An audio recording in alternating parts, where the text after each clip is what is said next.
당신 유괴범이야. 내 아들 후쳐다가 20년 동안 공사판 앵벌이 시킨 파렴치한 범죄자라고.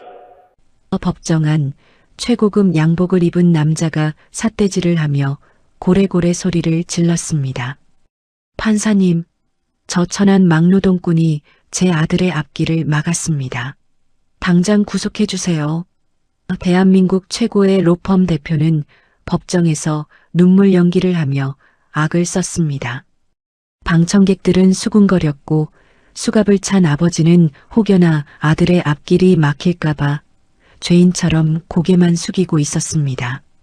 하지만 그 눈물은 자신의 아들이 내민 낡은 공책 한 권 앞에서 순식간에 비명으로 바뀌게 됩니다.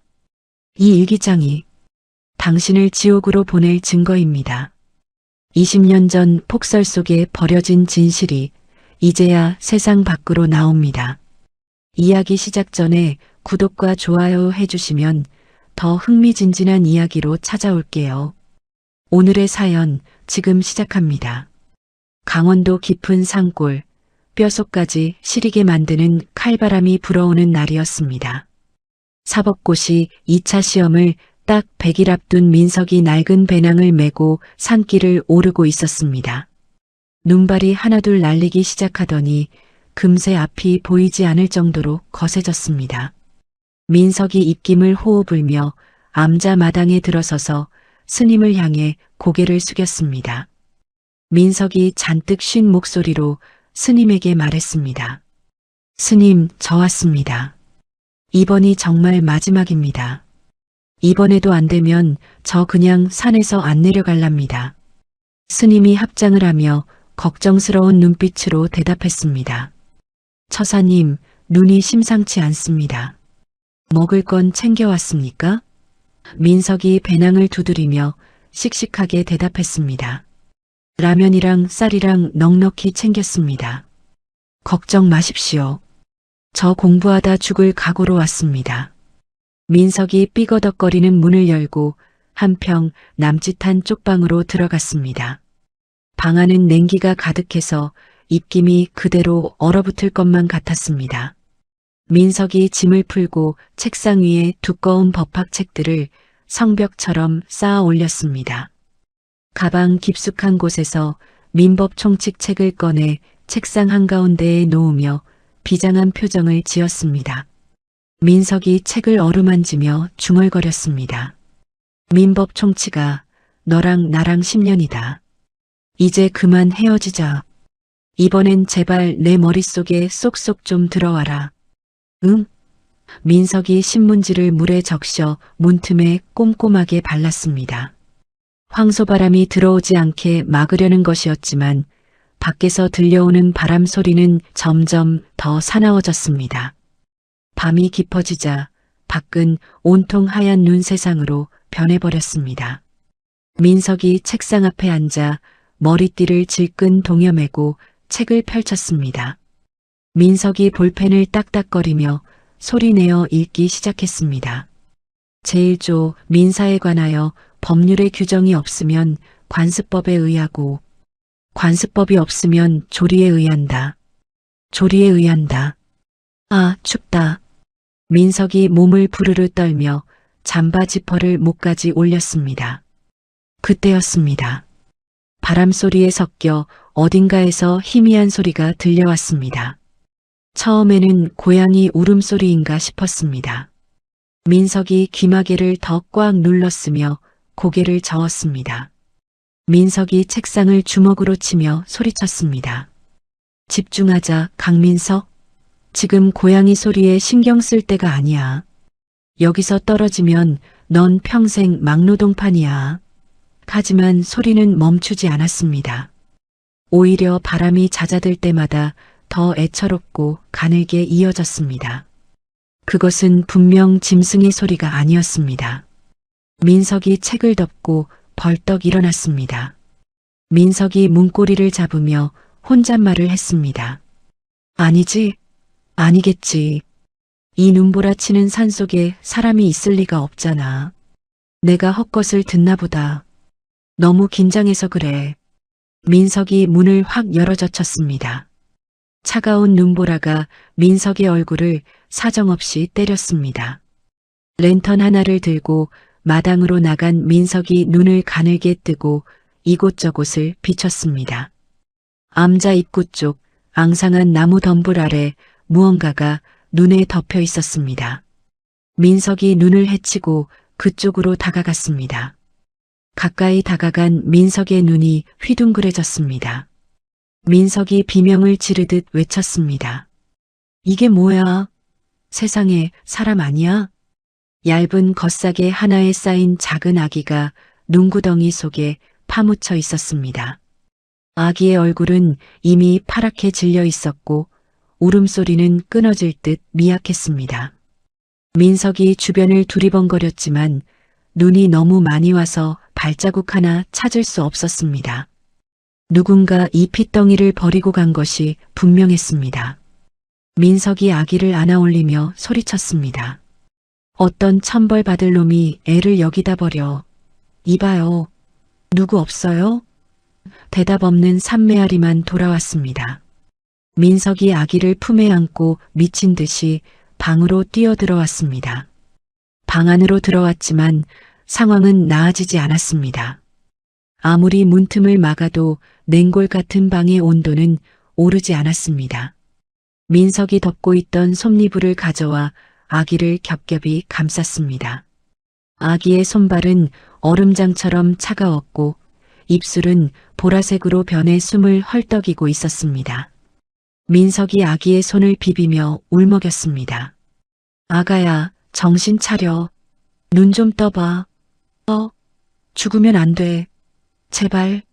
민석이 자신의 입김을 아기의 얼굴에 불어넣으며 마른 수건으로 아기의 몸을 문질렀습니다. 하지만 아기의 몸은 점점 굳어만 갔습니다. 이대로라면 아기가 얼어 죽는 것은 시간 문제였습니다. 불이 필요했습니다. 아주 뜨거운 불이. 민석이 아궁이 쪽으로 기어가 성냥을 그었습니다. 하지만 스님이 모아둔 장작들은 습기를 머금어 연기만 날 뿐 불이 붙지 않았습니다. 민석이 머리를 감싸쥐며 괴로워했습니다. 젠장, 왜 불이 안 붙는 거야? 이러다 애 죽겠네. 뭐라도 태워야 해. 뭐라도. 민석의 눈에 책상 위에 쌓인 법학책들이 들어왔습니다. 그리고 자신이 앉아있던 낡은 나무 책상이 보였습니다. 민석이 잠시 망설였습니다. 저 책들이 어떤 책들입니까? 지난 10년 동안 민석의 청춘을 다 바친 밥보다 더 아끼던 보물들이었습니다. 저 책상 위에서 수천 번을 쓰고 외우며 합격을 꿈꿨습니다. 하지만 아기의 가느다란 신음소리가 민석의 귓가를 때렸습니다.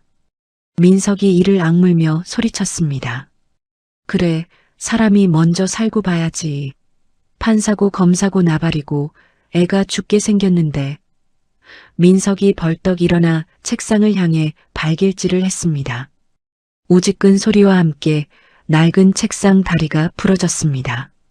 민석이 미친 사람처럼 책상 상판을 밟아 부수기 시작했습니다. 나무 파편들이 방바닥에 튀었습니다. 민석이 부서진 책상 조각들을 아궁이에 던져 넣었습니다. 민석이 책상 위에 있던 민법 총칙을 집어들었습니다. 손이 부들부들 떨렸습니다. 형광펜으로 줄을 긋고 귀퉁이가 닳고 다른 책이었습니다. 민석이 눈을 질끈 감고 책을 반으로 찢었습니다. 찌익 하는 소리가 방 안에 날카롭게 울려 퍼졌습니다. 민석이 찢어진 책장을 아궁이에 밀어넣으며 울부짖었습니다. 미안하다. 진짜 미안하다. 내가 너 태워서 이 아기 살려야겠다. 잘 가라, 내 청춘. 민석이 라이터를 켜서 종이에 불을 붙였습니다. 말라비틀어진 종이는 순식간에 불이 붙었고 그 불길이 나무 책상 조각으로 옮겨 붙었습니다. 활활 타오르는 불길이 아궁이를 집어삼킬 듯 솟구쳤습니다. 방 안의 온도가 급격히 올라가기 시작했습니다. 민석이 헌법책도 형법책도 모조리 찢어 불 속으로 던졌습니다. 민석이 불길을 바라보며 허탈하게 웃었습니다. 하하, 잘 탄다. 아주 잘 타. 그래, 10년 공부가 이렇게 활활 타는구나. 따뜻하냐?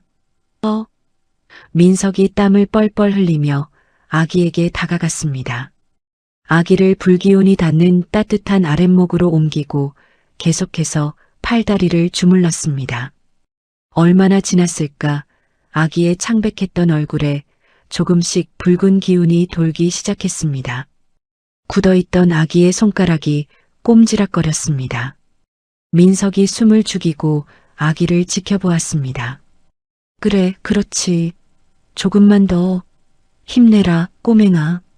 잠시 후 아기가 입을 벙긋거리더니 으앙 하고 우렁찬 울음을 터뜨렸습니다. 암자의 정막을 깨는 생명의 소리였습니다. 민석이 그제야 바닥에 주저앉아 거친 숨을 몰아쉬었습니다. 다리 힘이 풀려 일어날 수도 없었습니다. 민석이 엉엉 우는 아기를 보며 눈물을 닦았습니다. 민석이 코를 훌쩍이며 아기에게 말했습니다. 살았다. 살았어. 네가 이겼다. 내 사법고시랑 내 목숨이랑 바꿨다. 그러니까 너 훌륭한 사람 돼야 한다. 알았냐? 민석은 아기가 잠들 때까지 밤새도록 곁을 지켰습니다. 책이 다 타고 재가 되어버린 아궁이 앞에는 법전의 잔해만 수북이 쌓여 있었습니다. 다음 날 아침 눈부신 햇살이 암자를 비쳤습니다. 거짓말처럼 눈이 그치고 하늘은 맑게 개었습니다.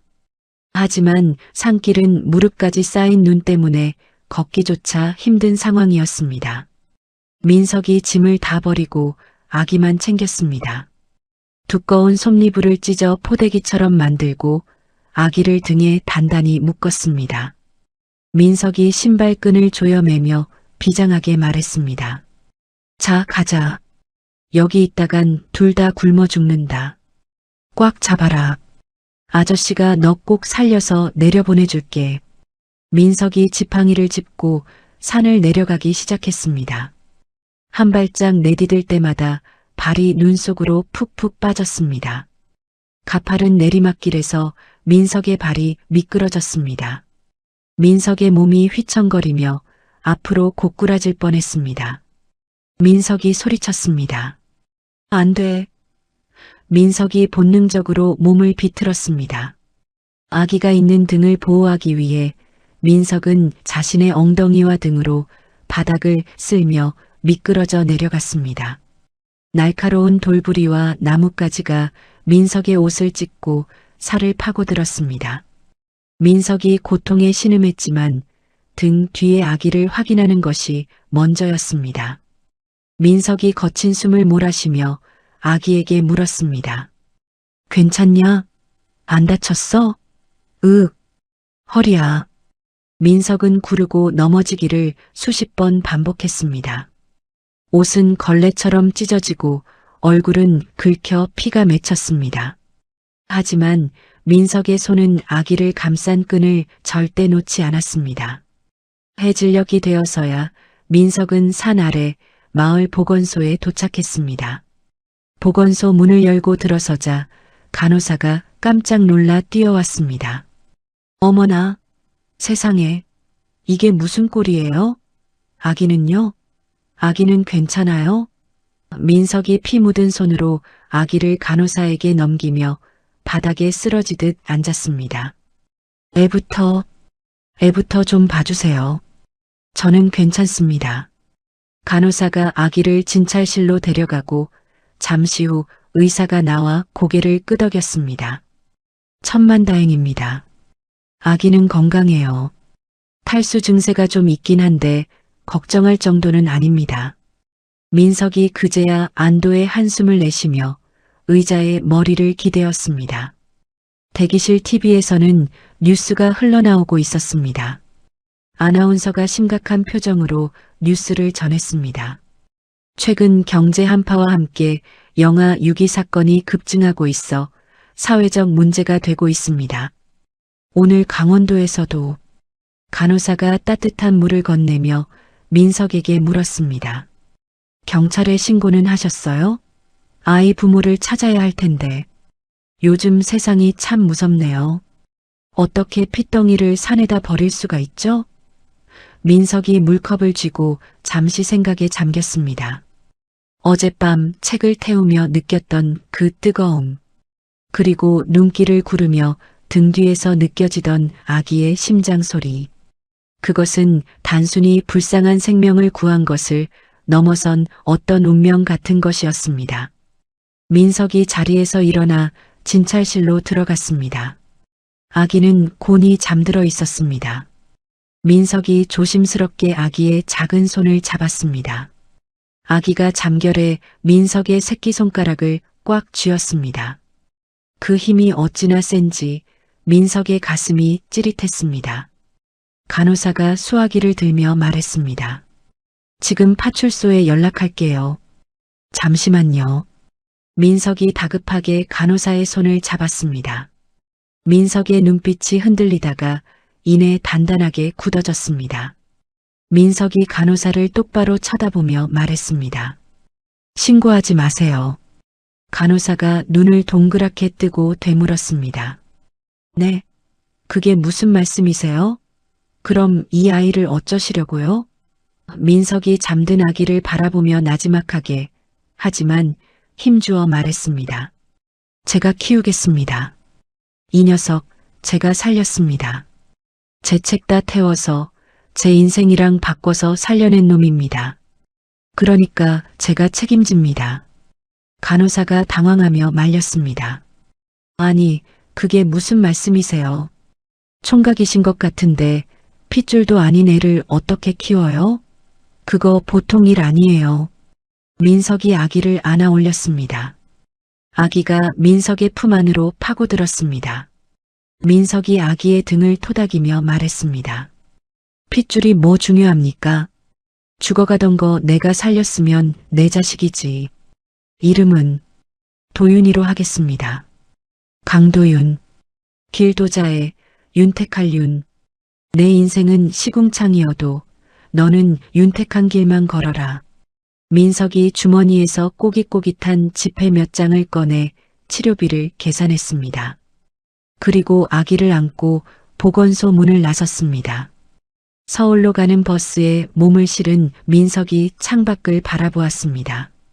눈 덮인 산이 멀어지고 있었습니다. 민석이 품에 안긴 아기에게 속삭였습니다. 도윤아, 들리냐? 이제부터 내가 내 아빠다. 법전은 다 태워먹었지만 아빠가 너 굶기지는 않을게. 우리 서울 가서 잘 살아보자. 알았지? 버스가 덜컹거렸지만 민석의 품에 안긴 도윤은 세상 모르고 편안하게 잠들어 있었습니다. 그렇게 고시생 강민석의 인생 이막이, 아니 아빠 강민석의 인생이 시작되고 있었습니다. 서울 관악구 신림동, 다닥다닥 붙은 고시원 건물들 꼭대기에 위태롭게 얹혀있는 파란색 판넬집이 보였습니다. 민석이 갓난아기 도윤을 아기띠로 앞으로 안고 낑낑대며 가파른 계단을 오르고 있었습니다. 한 손에는 재활용 쓰레기장에서 주워온 스티로폼 박스가, 다른 한 손에는 커다란 비닐봉지가 들려 있었습니다. 민석이 옥상에 도착해 거친 숨을 몰아쉬며 도윤의 얼굴을 확인했습니다. 민석이 땀을 닦으며 도윤에게 말했습니다. 도윤아, 다 왔다.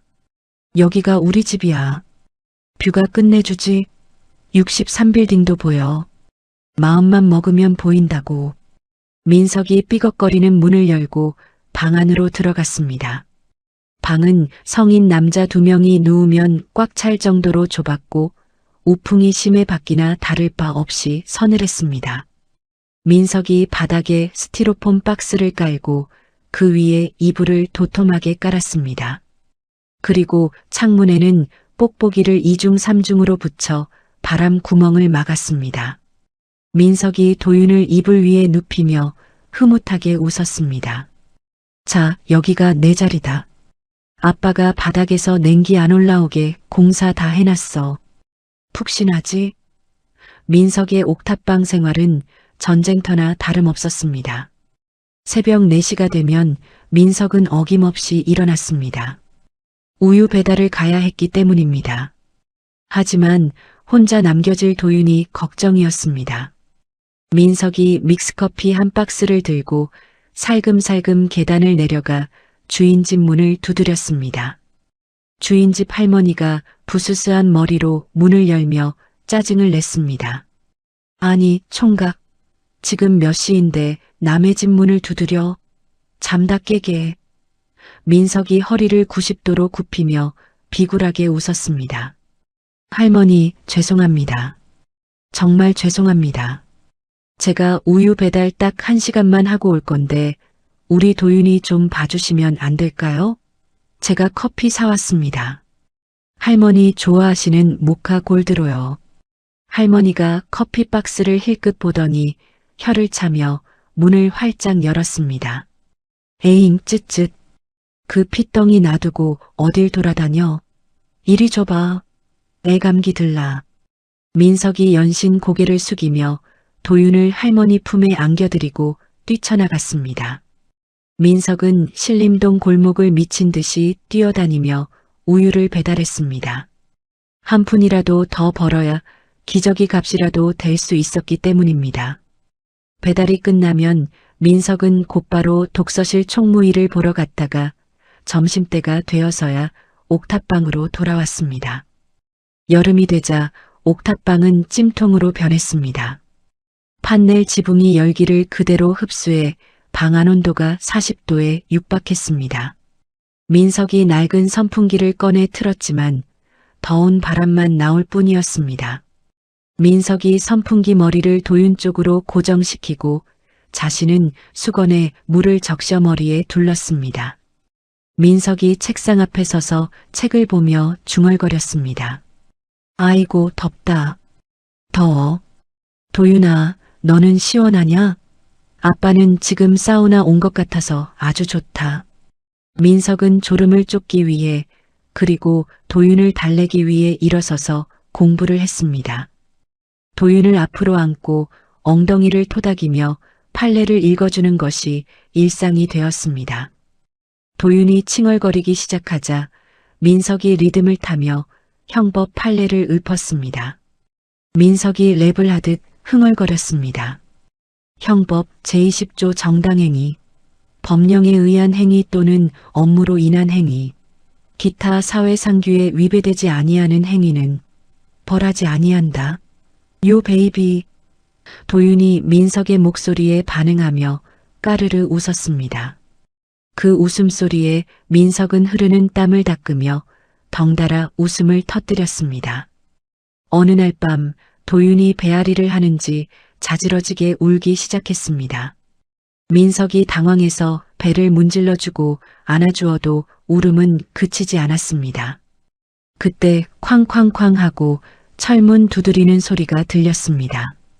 주인집 할머니가 씩씩거리며 들이닥쳤습니다. 아이고 시끄러워. 총각, 애를 잡나? 왜 이렇게 울려? 동네 사람들 다 깨우겠네. 민석이 울상인 얼굴로 도윤을 안고 안절부절 못했습니다. 할머니, 죄송해요. 애가 배가 아픈가 봐요. 달래도 안 그치네요. 죄송합니다. 할머니가 방 안을 휘 둘러보았습니다. 먹다 남은 컵라면 용기, 널려있는 기저귀, 그리고 땀에 젖은 민석의 러닝셔츠. 할머니의 표정이 묘하게 일그러지더니 성큼성큼 들어와 민석에게서 도윤을 낚아채듯 안았습니다. 할머니가 능숙하게 도윤의 등을 쓸어내리며 타박했습니다. 애아비가 돼서 애속도 몰라. 쯧쯧. 배에 가스가 찼구먼. 비켜봐. 할머니가 등을 두드리자 도윤이 꺼억하고 트림을 하더니 거짓말처럼 울음을 멈추고 잠이 들었습니다. 민석이 입을 다물지 못하고 감탄했습니다. 민석이 엄지손가락을 치켜 세우며 말했습니다. 와, 할머니 대박입니다. 진짜 명이시네요. 감사합니다. 할머니가 콧방귀를 뀌며 민석을 흘겨보았습니다. 밥은 먹고 하냐? 꼴이 이게 뭐야? 뼈만 남아서는. 할머니가 밖으로 나가더니 잠시 후 김치통과 쌀포대를 들고 다시 들어왔습니다.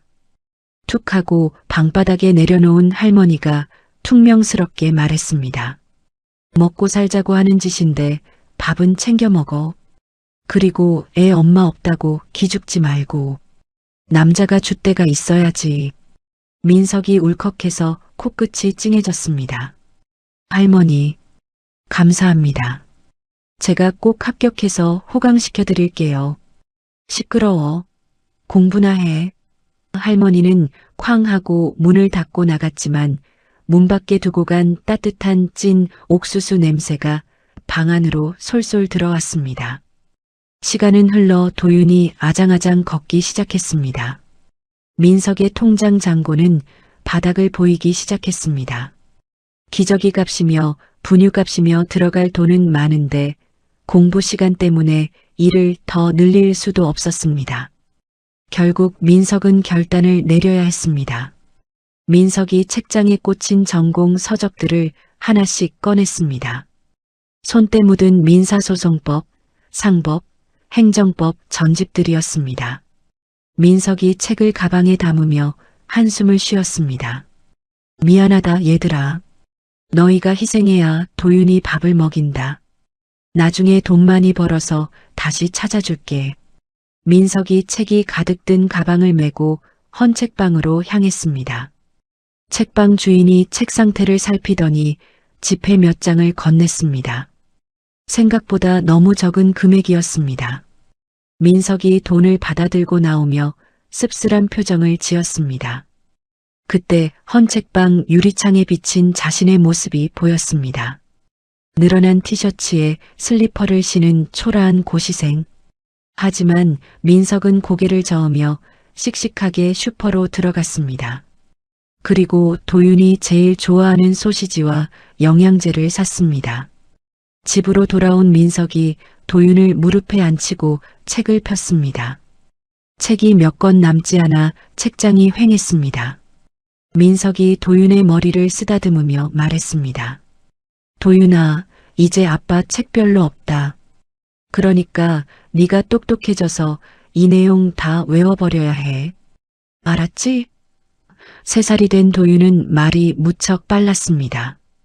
어느 날 민석이 헌법 책을 보며 끙끙 앓고 있을 때였습니다. 아, 헌법 제10조가 뭐였더라. 모든 국민은 인간으로서의 존엄과 가치를 가지며. 옆에서 블록 장난감을 가지고 놀던 도윤이 고개를 들더니 또박또박 말했습니다. 행복을 추구할 권리를 가진다. 민석이 깜짝 놀라 책을 떨어뜨릴 뻔했습니다. 민석이 도윤의 어깨를 잡고 물었습니다. 도윤아, 너 방금 뭐라고 했어? 다시 말해봐. 도윤이 눈을 깜빡이며 다시 말했습니다. 행복을 추구할 권리를 가진다. 아빠가 맨날 읽어줬잖아. 민석이 입을 다물지 못했습니다. 단순히 따라하는 수준이 아니었습니다. 민석이 떨리는 목소리로 다른 질문을 던졌습니다. 그럼 형법 제1조는 뭐야? 도윤이 블록을 끼우며 무심하게 대답했습니다. 범죄의 성립과 처벌은 행위시의 법률에 의한다. 민석이 비명을 지르며 도윤을 번쩍 들어 올렸습니다.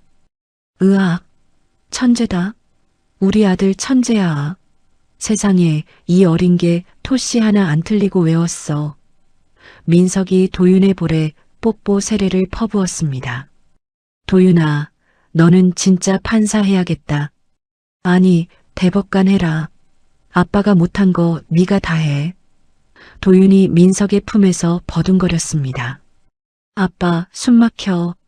땀 냄새나. 민석은 아들의 성장이 그저 신기하고 대견했습니다. 가난한 옥탑방 생활이었지만 두 사람에게는 서로가 전부였고 세상이었습니다.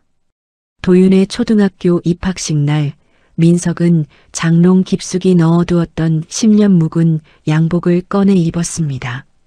유행이 한참 지난 펑퍼짐한 양복이었지만 민석은 거울 앞에서 넥타이를 매며 콧노래를 불렀습니다. 운동장에서 도윤의 손을 잡은 민석이 말했습니다. 도윤아, 학교 가면 공부 열심히 해라.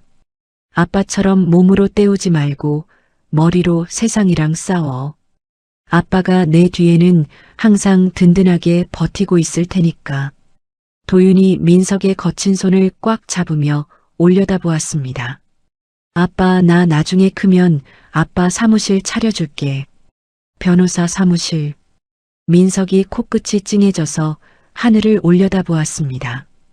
자식이 벌써부터 효도하려고 그러네. 그래, 약속했다? 변호사 사무실, 이름은 찬란으로 하자. 우리 인생 찬란하게 빛나라고. 민석과 도윤이 새끼손가락을 걸고 도장을 찍었습니다. 운동장에 망국기가 펄럭이고 민석은 낡은 구두를 신은 발로 힘차게 걸음을 옮겼습니다. 비록 판사의 꿈은 저 멀리 사라졌지만 민석의 옆에는 꿈보다 더 소중한 미래가 자라고 있었습니다.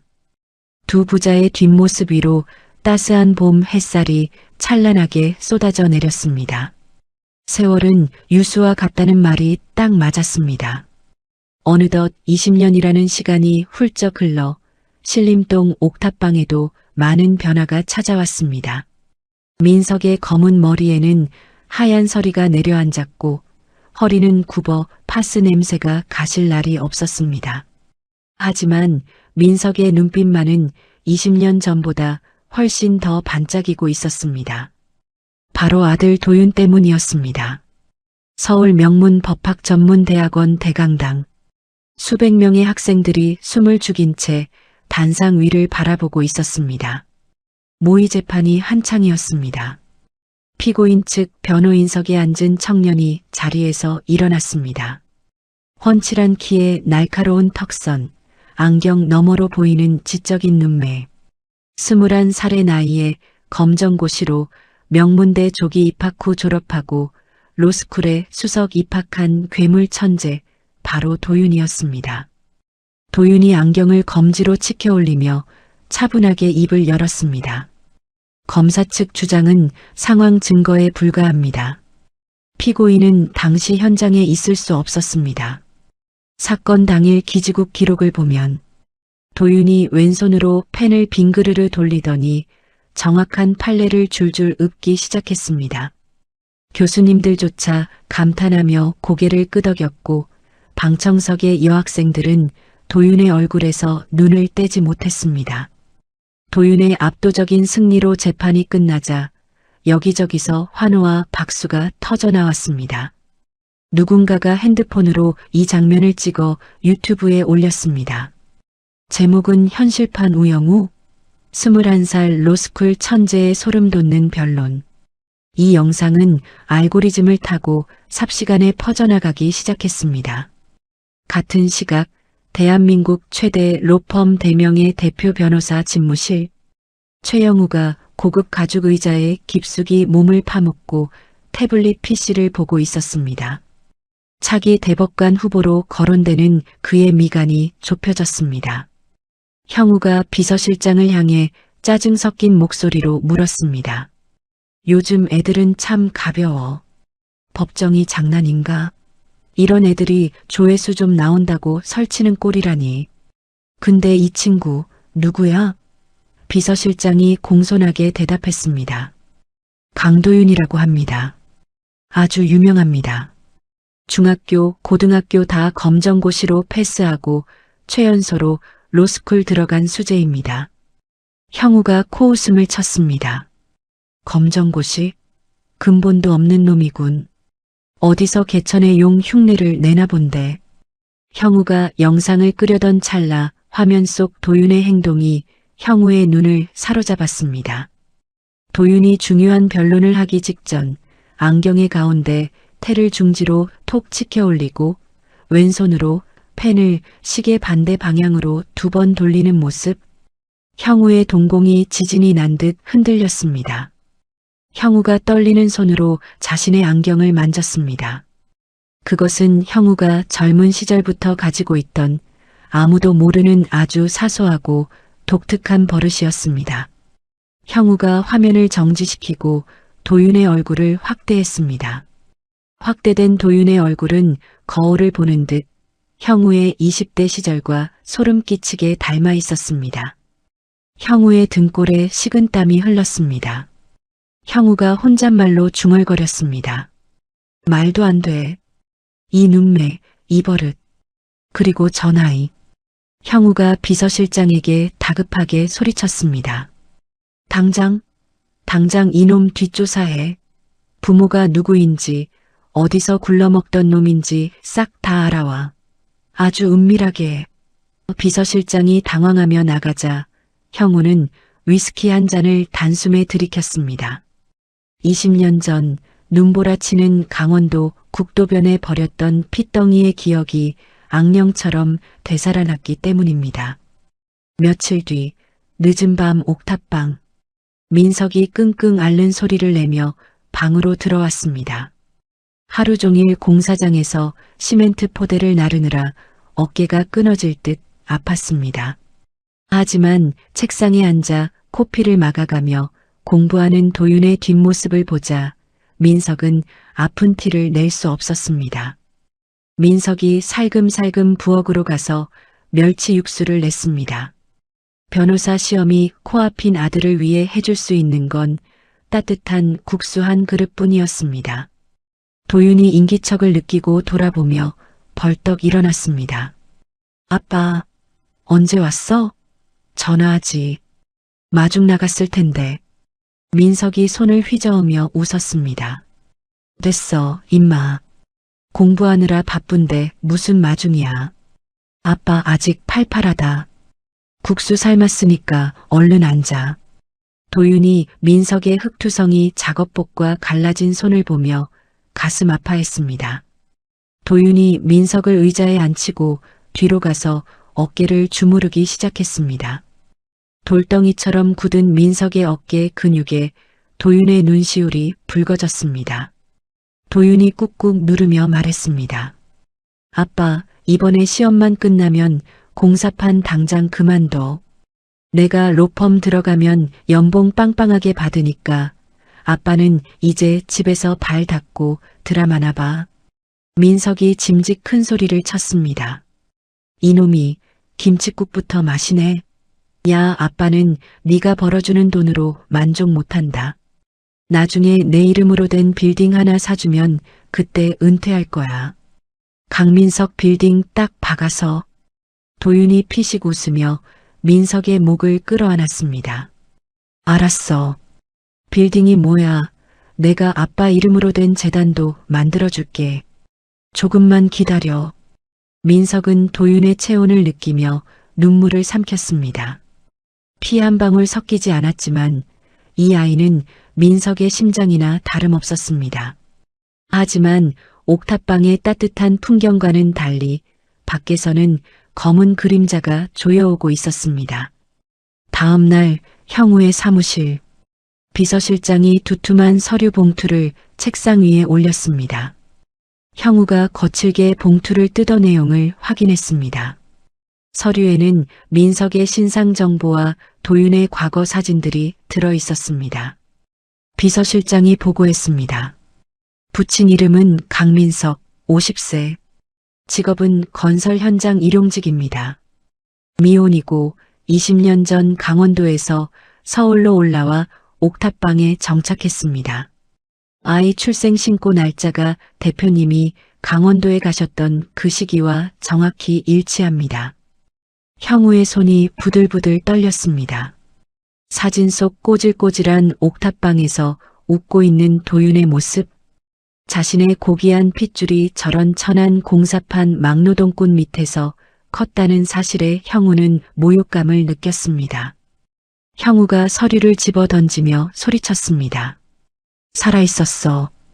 그 끈질긴 것이 살아남아서 감히 내 버릇을 똑같이 하고 다녀. 강민석이라고 했나? 이 거머리 같은 놈이 남의 자식을 훔쳐? 형우의 눈빛이 탐욕으로 번들거렸습니다. 단순히 버린 자식이 살아온 게 아니었습니다. 천재적인 두뇌를 가진 자신의 앞길을 더 빛내줄 완벽한 후계자가 제 발로 나타난 것입니다. 하지만 확실한 물증이 필요했습니다. 형우가 차가운 목소리로 지시했습니다. 유전자 검사해야겠어. 내일이 변호사 시험이지? 놈이 시험장에서 쓰레기라도 버리면 무조건 가져와. 머리카락 한 올이라도 놓치지 마. 드디어 결전의 날, 변호사 시험 당일 아침. 민석은 새벽부터 일어나 도시락을 쌌습니다. 소화 잘 되라고 죽을 쓰고 도윤이 좋아하는 계란말이도 예쁘게 말았습니다. 민석의 낡은 트럭 조수석에 도윤을 태우고 시험장으로 향했습니다. 시험장 앞은 수험생을 태워다주는 고급 승용차들로 북적였습니다. 민석은 혹시라도 도윤이 낡은 트럭 때문에 기죽을까봐 멀찌감치 차를 세웠습니다. 민석이 도윤의 손을 꼭 잡으며 말했습니다. 도윤아, 긴장하지 말고 평소 실력대로만 해. 아빠가 밖에서 기도하고 있을게. 도윤이 민석의 손등에 입을 맞추며 씩씩하게 대답했습니다. 걱정 마, 아빠. 나 강민석 아들 강도윤이야. 수석 합격증 들고 나올게. 도윤이 도시락 가방을 들고 교문으로 뛰어들어갔습니다. 민석은 도윤의 뒷모습이 보이지 않을 때까지 자리를 뜨지 못하고 두 손을 모아 간절히 기도했습니다. 시험 시간 내내 도윤은 신들린 듯 답안지를 작성했습니다. 민석이 어릴 때부터 자장가처럼 읽어주던 판례들이 머릿속에서 파노라마처럼 펼쳐졌습니다. 펜을 돌리는 도윤의 손가락은 멈춤이 없었습니다. 쉬는 시간 도윤이 복도 정수기에서 물을 마시고 빈 생수병을 쓰레기통에 버렸습니다. 도윤이 교실로 들어가자마자 청소부 복장을 한 남자가 재빨리 쓰레기통을 뒤져 도윤의 생수병을 비닐팩에 담았습니다. 형우가 심어둔 사람이었습니다. 며칠 후 로펌 대명의 대표실, 밀봉된 서류 봉투가 형우의 책상 위에 도착했습니다. 유전자 검사 결과 보고서라는 글자가 선명했습니다. 형우가 침을 꿀꺽 삼키며 봉투를 뜯었습니다. 종이를 꺼내 마지막 장을 확인하는 형우의 입꼬리가 귀에 걸릴 듯 찢어졌습니다. 형우가 미친 사람처럼 웃음을 터뜨렸습니다. 하하, 역시 내 핏줄이야. 99.9%. 그 막노동꾼 피가 섞였을 리가 없지. 그렇고 말고. 형우가 자리에서 일어나 창밖을 내려다보았습니다. 저 아래 세상이 개미처럼 작아 보였습니다. 형우의 머릿속에는 이미 도윤을 이용해 자신의 권력을 더욱 공고히 할 계획이 완성되어 가고 있었습니다. 하지만 그 계획 속에 민석의 자리는 없었습니다. 아니, 없어야만 했습니다. 형우가 인터폰을 눌러 비릿하게 명령했습니다. 비서실장, 작업 시작해. 내 아들을 찾아와야지. 유괴범한테서 구출해야 하지 않겠어? 그 시각 아무것도 모르는 민석과 도윤은 옥탑방 평상에 앉아 삼겹살을 굽고 있었습니다. 시험이 끝난 홀가분함에 도윤이 민석에게 쌈을 싸주며 행복하게 웃고 있었습니다. 그 웃음이 곧 산산조각 날 것이라고는 꿈에도 생각하지 못한 채 옥탑방의 밤은 폭풍 전야처럼 고요하고 평화롭게 깊어가고 있었습니다. 운명의 변호사 시험 합격자 발표 당일 저녁이 되었습니다. 신림동 옥탑방에는 숨막히는 긴장감이 감돌았습니다. 낡은 선풍기만이 덜덜거리는 소리를 내며 돌아가고 있었고 민석과 도윤은 작은 노트북 화면 앞에 나란히 앉아 있었습니다. 민석은 차마 화면을 보지 못하고 두 손으로 얼굴을 가린 채 고개를 숙이고 있었습니다. 민석이 떨리는 목소리로 중얼거렸습니다. 도윤아, 눌렀냐? 아빠는 못 보겠다. 심장이 터질 것 같아서 못 보겠어. 네가 보고 말해줘. 도윤이 마우스를 쥔 손에 힘을 주며 침착하게 말했습니다. 아빠, 진정해. 나 강도윤이야. 떨지 마. 이제 누른다. 도윤이 확인 버튼을 클릭했습니다. 화면에 로딩 표시가 빙글빙글 돌더니 곧이어 합격자 명단과 성적표가 팝업 창으로 떴습니다. 도윤이 화면을 확인하고 조용히 미소를 지었습니다. 하지만 민석은 여전히 고개를 들지 못한 채 발만 동동 구르고 있었습니다. 도윤이 민석의 어깨를 감싸며 부드럽게 말했습니다. 아빠, 눈 떠봐. 좋은 소식이야. 민석이 손가락 사이로 실눈을 뜨고 화면을 쳐다보았습니다. 수석 합격이라는 네 글자가 민석의 눈에 꽂혔습니다. 순간 정적이 흘렀습니다. 그리고 1초 뒤 옥탑방이 떠나갈 듯한 함성이 터져 나왔습니다. 민석이 자리를 박차고 일어나며 괴성을 질렀습니다. 으악, 합격이다. 우리 아들이 해냈다. 그것도 수석이란다. 1등이다 1등. 민석이 도윤을 와락 껴안고 옥상 마당으로 뛰쳐나갔습니다. 도윤을 번쩍 들어올려 빙글빙글 돌리며 춤을 추기 시작했습니다. 민석의 눈에서 참았던 눈물이 댐이 무너지듯 쏟아져 내렸습니다. 민석이 하늘을 향해 주먹을 쥐고 소리쳤습니다. 세상 사람들아, 내 아들이 변호사 됐다. 공사판 잡부 아들이 1등 먹었다고. 다들 봤냐? 도윤도 민석의 목을 끌어안고 함께 웃었습니다. 아빠 어지러워. 그만해. 나 떨어지겠어. 그때 아래층에서 주인집 할머니가 빗자루를 들고 올라왔습니다. 아니, 이 양반들이 미쳤나? 밤중에 무슨 고성방가야. 민석이 할머니에게 달려가 넙죽절을 했습니다. 할머니, 우리 도윤이 변호사 됐습니다. 수석이랍니다. 오늘 월세 밀린 거 다 갚겠습니다. 할머니가 빗자루를 내리며 눈을 동그랗게 떴습니다. 뭐, 정말이야? 아이고 세상에. 그 핏덩이가 정말 용이 됐네. 용이 됐어. 할머니의 주름진 얼굴에도 환한 웃음꽃이 피었습니다. 그날 밤 옥탑방 평상에서는 조촐하지만 세상에서 가장 화려한 파티가 열렸습니다. 휴대용 가스버너 위에서 삼겹살이 지글지글 익어가고 할머니가 가져온 묵은지와 민석이 사온 소주가 상을 채웠습니다. 민석이 상추쌈을 크게 싸서 도윤의 입에 넣어주며 말했습니다. 먹어라. 많이 먹어. 이게 아빠가 줄 수 있는 최고의 선물이다. 이제 너는 비싼 것만 먹고 살아라. 도윤이 볼이 미어지도록 쌈을 받아먹으며 오물거렸습니다. 무슨 소리야? 나는 아빠랑 여기서 먹는 삼겹살이 제일 맛있어. 아빠도 한 잔 받아. 민석이 소주잔을 단숨에 비우고는 캬 소리를 냈습니다. 달디단 술이었습니다. 지난 20년의 고생이 이 한 잔에 씻겨 내려가는 듯 했습니다. 민석이 도윤의 손을 잡고 취한 목소리로 말했습니다. 도윤아, 고맙다. 못난 아빠 만나서 고생만 했는데 이렇게 훌륭하게 커줘서 정말 고맙다. 내 인생은 이제 여한이 없다. 도윤이 민석의 손등을 어루만지며 대답했습니다. 아빠, 이제 시작이야. 내가 아빠 호강시켜준다고 했잖아.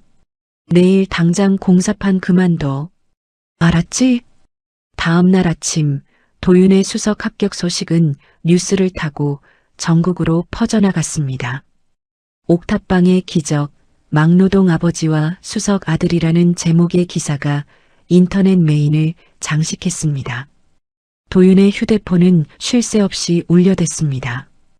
국내 내로라 하는 대형 로펌들의 스카우트 제의였습니다. 하지만 도윤은 모든 전화를 정중히 거절했습니다. 그때 발신자 번호가 찍히지 않은 전화가 걸려왔습니다. 도윤이 전화를 받았습니다. 여보세요. 강도윤입니다. 수화기 너머로 중후하고 위압적인 목소리가 들려왔습니다. 축하하네. 자네 소식 들었어. 법무법인 대명의 최영우 대표일세. 도윤의 눈썹이 꿈틀했습니다. 대한민국 법조계를 쥐락펴락하는 거물의 전화였습니다. 최영우가 말을 이었습니다. 자네를 꼭 한번 보고 싶군. 오늘 저녁 7시 S호텔 레스토랑으로 오게. 거절은 안 했으면 좋겠네. 도윤은 잠시 망설였지만 최고의 로펌 대표가 직접 연락한 의도가 궁금해 수락했습니다. 그리고 민석에게 선물하고 싶은 것이 있어 전화를 끊고 백화점으로 향했습니다. 저녁 7시 도윤은 말끔한 정장 차림으로 호텔 레스토랑에 들어섰습니다. 민석이 사준 약간 헐렁하지만 정성스레 다려진 정장이었습니다. 최영우는 창가 자리에서 와인을 흔들며 도윤을 기다리고 있었습니다. 도윤이 다가가 고개를 숙였습니다. 처음 뵙겠습니다. 강도윤입니다.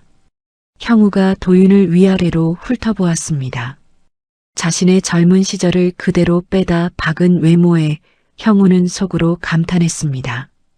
형우가 턱짓으로 앞자리를 가리켰습니다. 앉게. 실물이 훨씬 낫구먼. 웨이터가 다가와 최고급 스테이크와 와인을 서빙했습니다. 형우는 우아하게 나이프질을 하며 입을 열었습니다. 자네, 우리 로펌으로 올 생각 없나? 연봉은 업계 최고 대우를 해주지. 파트너 변호사 자리도 보장하네. 도윤이 정중하게 거절했습니다. 과분한 제안 감사합니다만 저는 아직 부족해서 큰 로펌보다는 바닥부터 배우고 싶습니다. 형우가 피식 웃으며 와인 잔을 내려놓았습니다. 바닥이라. 자니가 자라온 그 옥탑방 같은 곳 말인가? 겸손이 지나치면 오만이네. 형우가 양복 안주머니에서 서류 봉투 하나를 꺼내 테이블 위에 던지듯 올려놓았습니다. 도윤이 의아한 표정으로 봉투를 바라보았습니다. 이게 뭡니까? 형우가 냅킨으로 입을 닦으며 차갑게 말했습니다. 열어보게. 자네 인생을 바꿔줄 로또 복권이니까. 도윤이 봉투를 열어 서류를 꺼냈습니다. 도윤의 동공이 지진이 난 듯 흔들렸습니다. 숨이 턱 막혀왔습니다. 눈앞에 앉아있는 이 오만하고 차가운 남자가 자신의 생물학적 아버지라니. 형우가 도윤의 표정을 즐기며 여유롭게 말했습니다. 놀랐나? 나도 놀랐네. 20년 전에 잃어버린 내 핏줄이 이렇게 훌륭하게 커서 돌아올 줄은 몰랐거든. 강도윤, 아니 최도윤. 자네는 내 아들이야. 도윤이 떨리는 손으로 서류를 다시 봉투에 집어넣었습니다.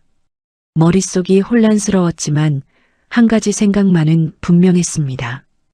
20년 전 눈보라 치는 산속에 자신을 버린 사람이 바로 이 남자라는 사실이었습니다. 도윤이 냉정을 되찾고 차분하게 말했습니다. 그래서요? 저한테 뭘 원하십니까? 형우의 표정이 살짝 굳어졌습니다. 감격해서 눈물을 흘리거나 매달릴 줄 알았던 도윤의 반응이 예상 밖이었기 때문입니다. 형우가 몸을 앞으로 숙이며 은밀하게 속삭였습니다. 간단해. 그 공사판 막노동꾼하고 인연 끊고 내 밑으로 들어와. 호적 정리하고 내 후계자 수업받아. 자네 같은 명석한 두뇌가 그런 시궁창에서 썩는 건 국가적 낭비야. 내가 자네를 대한민국 최고의 법조인으로 만들어주겠네. 막노동꾼, 시궁창. 형우의 입에서 나온 단어들이 도윤의 영린을 건드렸습니다. 도윤의 머릿속에 지난 20년간 흙먼지를 뒤집어 쓰고 일하던 민석의 모습이 스쳐 지나갔습니다. 자신을 위해 법전을 태우고 헌혈을 해서 책을 사주던 아버지의 거친 손이 떠올랐습니다. 도윤이 자리에서 벌떡 일어났습니다. 의자가 뒤로 밀리며 드르륵 소리를 냈습니다. 도윤이 싸늘한 눈빛으로 형우를 내려다보며 말했습니다. 말씀 삼가시죠. 제 아버지는 강민석 씨 한 분뿐입니다. 당신이 핏줄을 나눴는지는 몰라도 제 인생을 나눈 건 그분입니다. 형우의 얼굴이 불그락푸르락해졌습니다. 뭐라고? 지금 천하의 기회를 발로 차겠다는 거야? 그깟 유괴범 놈한테 정이라도 들었나? 도윤이 주먹을 꽉 쥐었습니다. 유괴범이라니요. 그분은 저를 살린 구원자입니다. 당신이 쓰레기처럼 버린 핏덩이를 거두어준 은인이라고요. 다시는 내 아버지 모욕하지 마십시오. 도윤이 테이블 위에 놓인 명함을 구겨서 재떨이에 던져버렸습니다. 그리고 2번 다시 연락하지 마십시오. 역겹습니다. 도윤이 뒤도 돌아보지 않고 레스토랑을 빠져나갔습니다. 형우는 모욕감에 치를 떨며 와인 잔을 바닥에 집어 던졌습니다. 쨍그랑 소리와 함께 붉은 와인이 바닥에 핏물처럼 퍼졌습니다. 형우가 이를 갈며 비서실장에게 전화를 걸었습니다. 당장 작업 시작해. 강도윤, 저 건방진 놈이 내 발밑에 기어와서 빌게 만들어. 그리고 강민석, 그놈은 사회에서 완전히 매장시켜버려. 비서실장이 조심스럽게 물었습니다. 어떤 죄목으로 엮을까요, 대표님? 형우가 잔인하게 웃으며 내뱉었습니다. 유괴범. 남의 자식 훔쳐다가 20년 동안 앵벌이 시킨 파렴치한 유괴범. 시나리오 완벽하게 짜서 언론에 뿌려. 내일 아침 조간신문에 대문짝만하게 실어야 해. 그 시각 민석은 콧노래를 부르며 옥탑방에서 도윤을 기다리고 있었습니다. 도윤이 사온 새 양복을 입어보고 거울 앞에서 폼을 잡고 있었습니다. 그때 민석의 전화가 울렸습니다. 공사장 반장이었습니다. 민석이 반갑게 전화를 받았습니다. 예, 반장님, 저 내일 출근합니다. 우리 아들 합격했다고 너무 쉬었네요. 하지만 수학이 넘어 반장의 목소리는 얼음장처럼 차가웠습니다. 강씨, 미안한데 내일부터 나오지 마쇼. 위에서 지시가 내려왔어. 당신 해고야. 민석이 당황해서 되물었습니다. 네, 그게 무슨 말씀이세요? 제가 뭘 잘못했다고. 반장님? 반장님. 전화는 매정하게 끊어졌습니다. 민석이 멍하니 휴대폰을 바라보았습니다. 이유를 알 수 없는 불안감이 엄습했습니다. 버스를 타고 집으로 돌아오던 도윤의 휴대폰에도 진동이 울렸습니다. 문자 메시지였습니다. 발신 번호 없는 익명의 문자. 도윤이 메시지를 확인했습니다. 당신의 아버지 강민석은 당신을 유괴한 범죄자입니다. 내일 아침 세상이 그 진실을 알게 될 겁니다. 도윤의 손에서 휴대폰이 미끄러져 떨어졌습니다. 버스 창밖으로 화려한 서울의 야경이 스쳐 지나갔지만 도윤의 눈에는 아무것도 들어오지 않았습니다. 다음 날 아침 신림동 옥탑방에는 따사로운 햇살이 비치고 있었습니다. 오늘은 도윤의 변호사 시험 수석 합격 인터뷰가 예정된 날이었습니다. 민석은 새벽부터 일어나 도윤이 입고 갈 와이셔츠를 다림질하고 있었습니다. 주름 하나 없이 빳빳하게 다려진 셔츠를 보며 민석은 흐뭇한 미소를 지었습니다. 평소 같았으면 공사장으로 나갔을 시간이지만 오늘은 도윤의 매니저를 자처하며 하루 휴가를 낸 참이었습니다. 민석이 콧노래를 부르며 도윤을 불렀습니다. 도윤아, 얼른 일어나라. 오늘 인터뷰 늦으면 안 된다. 아빠가 넥타이도 골라놨다. 도윤이 부스스한 눈을 비비며 방문을 열고 나왔습니다. 아빠, 뭘 그렇게 새벽부터 설쳐? 아직 시간 많아. 그때였습니다. 평화롭던 옥탑방의 정적을 깨고 요란한 사이렌 소리가 골목을 가득 메웠습니다. 이어서 쿵쿵거리는 발소리가 계단을 타고 올라오더니 옥상 철문이 부서질 듯 열렸습니다. 검은 양복을 입은 수사관들과 제복 입은 경찰들이 좁은 옥탑방 마당으로 들이닥쳤습니다. 민석이 놀라서 다리미를 들고 뛰쳐나갔습니다. 누구세요? 무슨 일입니까? 맨 앞에 선 수사관이 민석에게 다가와 종이 한 장을 눈앞에 들이밀었습니다. 체포영장이었습니다. 수사관이 사무적인 말투로 고지했습니다. 강민석 씨 되시죠? 당신을 미성년자 약취 및 유인, 실종아동 보호법 위반 혐의로 긴급 체포합니다. 민석이 눈을 동그랗게 뜨고 뒷걸음질 쳤습니다. 체포라니요? 유괴라니요? 제가 누굴 유괴했다고 이러십니까? 사람 잘못 보셨습니다. 수사관이 민석의 팔을 꺾어 뒤로 돌리고 수갑을 채웠습니다. 철컹하는 차가운 금속 소리가 민석의 손목을 파고들었습니다. 도윤이 맨발로 뛰쳐나와 수사관의 앞을 가로막았습니다. 도윤이 소리쳤습니다. 지금 뭐 하는 겁니까? 영장 똑바로 보여주세요. 증거는요? 무슨 근거로 이러는 겁니까? 수사관이 도윤을 밀치며 차갑게 말했습니다. 강도윤 씨, 피해자 조사는 나중에 따로 할 겁니다. 비키세요. 당신 아버지가 당신을 20년 전에 훔쳐온 유괴범이라는 신고가 들어왔습니다. 그 순간 옥상 입구에 대기하고 있던 기자들이 벌떼처럼 몰려들었습니다. 카메라 플래시가 번개처럼 터지기 시작했습니다.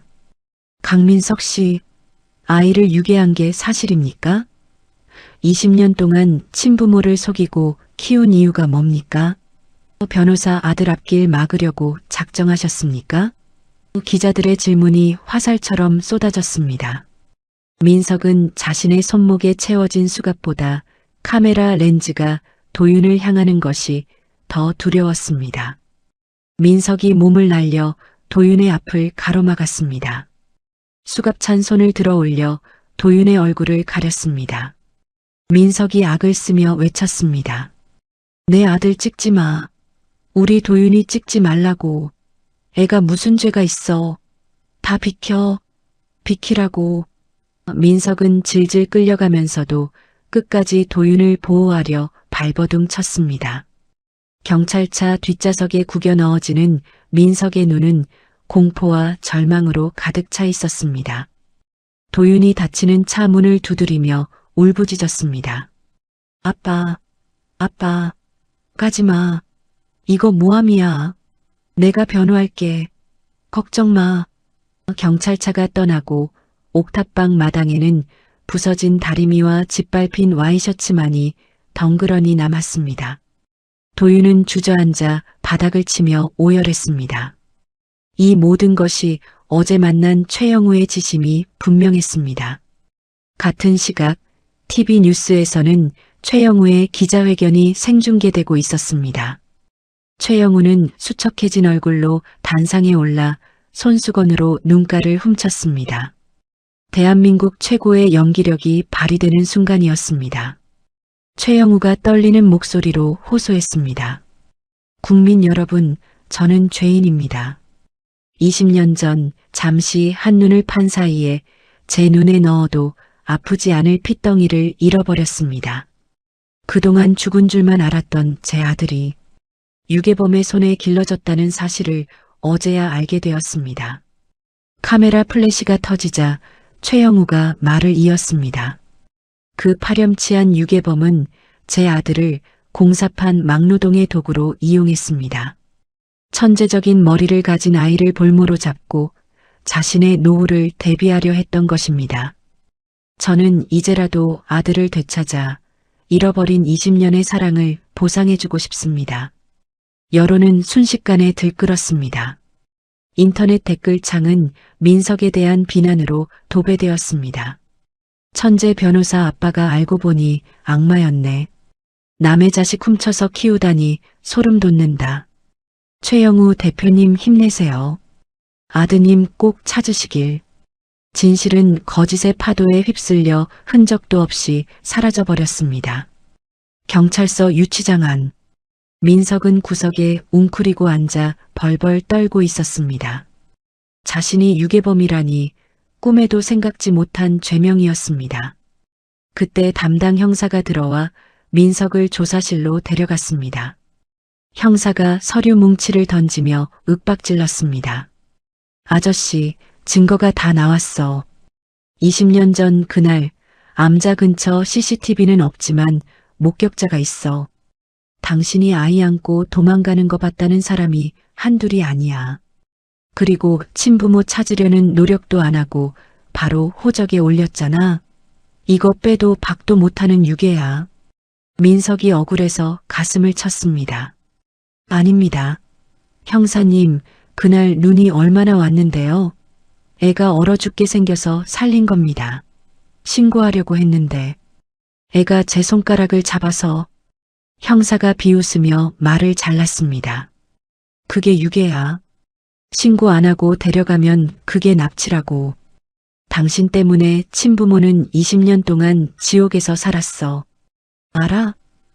민석은 말문이 막혔습니다. 법을 모르는 무식한 자신이 원망스러웠습니다. 그때 면회실 문이 열리고 도윤이 들어왔습니다. 하루 사이에 반쪽이 된 도윤의 얼굴을 보자 민석의 가슴이 찢어졌습니다. 도윤이 유리병 너머로 민석을 보며 울먹였습니다. 아빠, 밥은 먹었어? 괜찮아? 내가 변호사 선임계 냈어. 이제부터 내가 아빠 변호인이야. 묵비권 행사해. 아무 말도 하지 마. 민석이 고개를 푹 숙이고 입술을 깨물었습니다. 여기서 자신이 무죄를 주장하면 도윤은 유괴범을 변호하는 페르나가 되어 평생 손가락질 받을 것이 뻔했습니다. 최영욱 같은 거대 권력과 싸워 이길 승산도 없어 보였습니다. 민석은 결심했습니다. 자신이 쓰레기가 되어야 도윤이 살 수 있다고 생각했습니다. 민석이 차갑게 고개를 들며 말했습니다. 돌아가라. 변호사 필요 없다. 도윤이 당황하며 물었습니다. 그게 무슨 말이야? 아빠, 정신 차려. 지금 상황 심각해. 민석이 도윤의 눈을 피하며 모진 말을 내뱉었습니다. 내가 훔친 게 맞다. 그때 네가 입고 있던 옷이 비싸 보였어. 저거 키워서 나중에 한몫 챙겨야겠다 싶어서 데려왔다. 그러니까 너 이제 네 진짜 아빠한테 가라. 거기 돈 많다며. 도윤의 표정이 일그러졌습니다. 거짓말. 거짓말하지 마. 아빠가 나한테 어떻게 했는데. 나 때문에 책 다 팔고 밥 굶어가며 키운 거 내가 모를 줄 알아? 민석이 벽을 주먹으로 치며 소리 질렀습니다. 다 연기였다고. 이 멍청한 놈아. 너 이용해서 내 노후 좀 편하게 살아보려고 그런 거야. 이제 다 들통났으니까 꼴 보기 싫다. 꺼져. 다시는 오지 마. 민석이 뒤돌아 앉아 어깨를 들썩이며 오열했습니다. 도윤은 유리벽을 두드리며 울부짖었지만 민석은 끝내 뒤돌아보지 않았습니다. 교도관에게 끌려나가는 도윤의 비명소리가 복도에 메아리 쳤습니다. 경찰서를 나온 도윤은 넋이 나간 사람처럼 거리를 걸었습니다. 그때 검은 세단 한 대가 도윤의 앞에 멈춰 섰습니다. 법무법인 대명의 파트너 변호사가 차에서 내려 정중하게 봉투를 건넸습니다. 변호사가 은밀하게 말했습니다. 최 대표님이 보내셨습니다. 강민석 씨를 고소하시죠. 그리고 친부 확인 소송에 협조하시면 대명의 최연소 파트너 자리와 강남 아파트, 최고급 승용차를 드리겠답니다. 강민석 씨도 형량 줄이려면 합의가 필요할 텐데요. 도윤이 봉투를 받아들었습니다. 그 안에는 민석을 고소하는 고소장 초안과 화려한 계약서가 들어 있었습니다. 도윤의 눈빛이 차갑게 가라앉았습니다. 도윤이 그 자리에서 봉투를 반으로 찢어버렸습니다. 그리고 종이 조각을 변호사의 얼굴에 뿌렸습니다.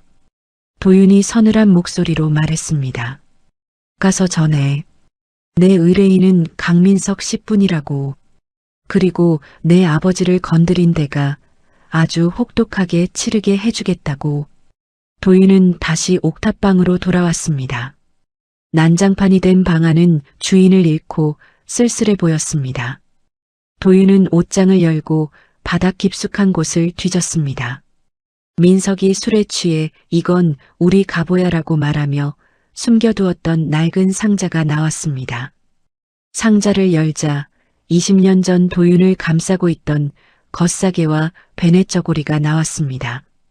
겉사계 귀퉁이에는 프랑스 명품 브랜드의 로고가 희미하게 박혀 있었습니다. 도윤의 눈이 번뜩였습니다. 도윤이 혼잣말을 했습니다. 이거였어. 20년 전 강원도 산골에 이런 명품 겉사계를 쓸 수 있는 사람이 몇이나 됐을까? 도윤은 상자 밑바닥에서 낡은 대학 노트 한 권을 더 발견했습니다. 표지에는 삐뚤빼뚤한 글씨로 도윤이 육아 일기라고 적혀 있었습니다. 도윤이 떨리는 손으로 노트를 펼쳤습니다. 2006년 2월 5일 도윤이가 처음으로 뒤집기를 했다. 민법 시험 공부보다 더 기쁘다. 이 녀석이 내 법이다. 2006년 5월 10일 분유값이 없다.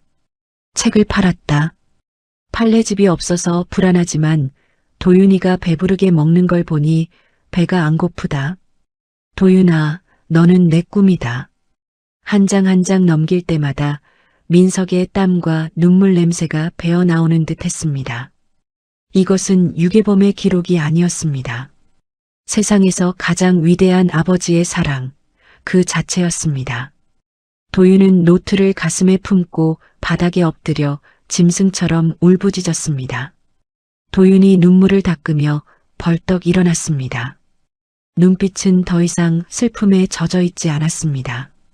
분노와 투지로 이글거리고 있었습니다. 도윤이 책상에 앉아 노트북을 켰습니다. 최영우, 당신이 쓴 그 더러운 시나리오, 내가 법정에서 갈기갈기 찢어주겠어. 도윤은 밤을 새워가며 20년 전 기상청 날씨 데이터와 당시 도로 CCTV 기록 보관소를 검색하기 시작했습니다. 그리고 새벽녘 도윤은 짐을 챙겨 강원도로 향하는 첫 차에 몸을 실었습니다. 치매에 걸렸다는 당시 보건소 간호사를 찾기 위해서였습니다. 유리한 증거라고는 하나도 없는 다윗과 골리앗의 싸움. 하지만 도윤에게는 아버지의 낡은 노트라는 가장 강력한 무기가 있었습니다. 이제 반격의 시간이 다가오고 있었습니다. 서울중앙지방법원 제417호 법정 앞은 이른 아침부터 북새통을 이루고 있었습니다. 대한민국을 떠들썩하게 만든 천재 변호사 친부 유괴 사건의 1차 공판이 열리는 날이었기 때문입니다. 카메라 기자들이 자리를 선점하기 위해 몸싸움을 벌였고 법정 안은 방청객들로 발 디딜 틈이 없었습니다. 잠시 후 경위의 인솔하에 피고인 강민석이 법정 안으로 들어왔습니다. 푸른색 수의를 입고 포승줄에 묶인 민석은 고개를 푹 숙인 채 바닥만 응시하며 피고인석에 앉았습니다. 20년간 공사판에서 다져진 당당했던 어깨는 죄인이라는 낙인 앞에 한없이 움츠러들어 있었습니다. 곧이어 변호인석에 도윤이 들어섰습니다.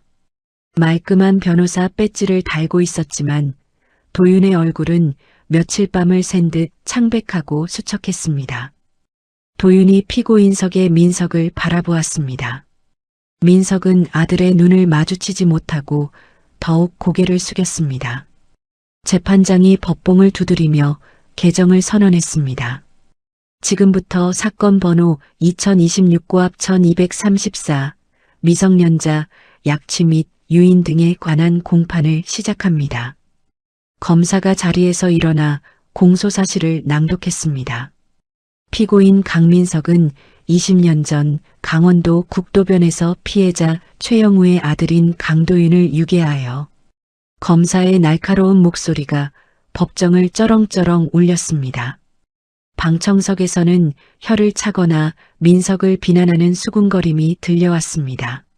민석은 주먹을 꽉 쥐고 눈을 질끈 감았습니다. 자신이 감당해야 할 형벌이라 생각하며 모든 비난을 온몸으로 받아내고 있었습니다. 검사가 첫 번째 증인을 신청했습니다.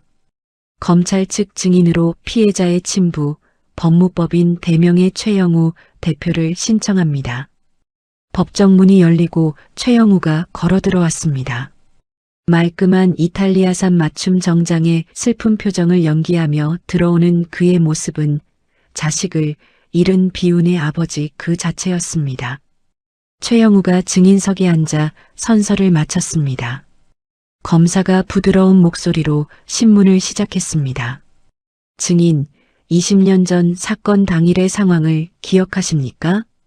최영우가 손수건으로 눈가를 훔치며 떨리는 목소리로 대답했습니다.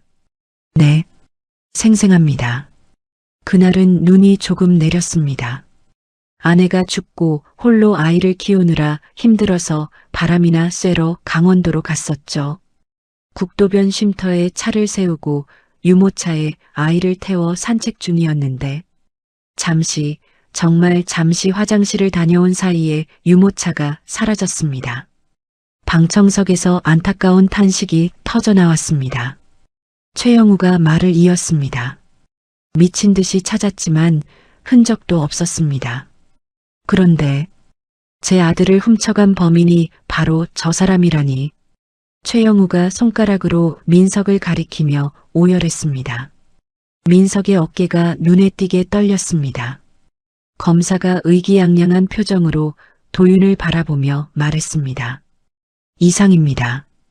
재판장이 도윤을 바라보았습니다. 변호인, 반대 신문하십시오. 도윤이 자리에서 천천히 일어났습니다. 법정 안의 모든 시선이 도윤에게 쏠렸습니다. 도윤이 증인석 앞으로 걸어나가 최영우와 정면으로 마주 섰습니다. 차가운 정적이 흘렀습니다. 도윤이 차분하지만 서늘한 목소리로 물었습니다. 증인, 방금 유모차를 끌고 산책 중이었다고 하셨죠? 최영우가 눈물을 닦으며 대답했습니다. 그렇습니다. 날씨가 좋아서 아이에게 맑은 공기를 마시게 해주고 싶었습니다. 도윤이 스크린을 가리키며 말했습니다. 화면을 봐주십시오. 이것은 기상청에서 발급받은 2006년 2월 15일 사건 당일 강원도 평창군 일대의 기상 데이터입니다. 스크린에 대설경보, 적설량 40cm라는 붉은 글씨가 크게 떴습니다. 방청객들이 술렁거리기 시작했습니다. 도윤이 최영우를 쏘아보며 몰아붙였습니다. 당일 해당 지역은 20년 만에 기록적인 폭설로 차량 통행조차 통제되었습니다.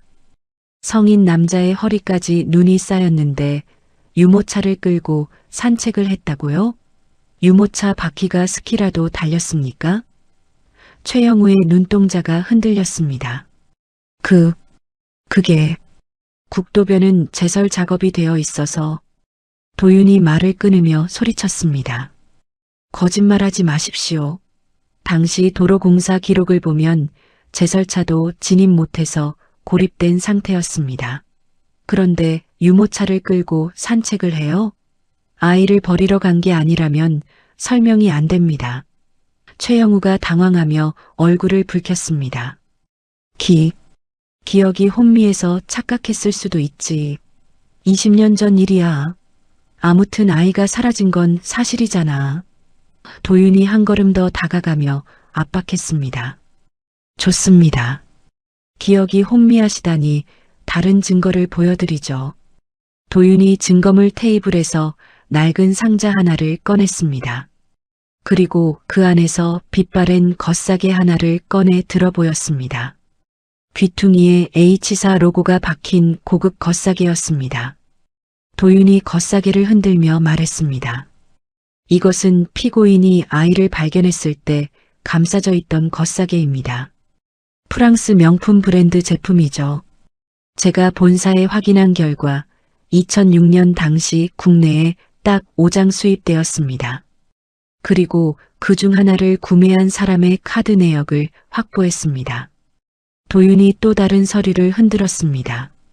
최영우, 당신 명의의 법인카드 영수증입니다.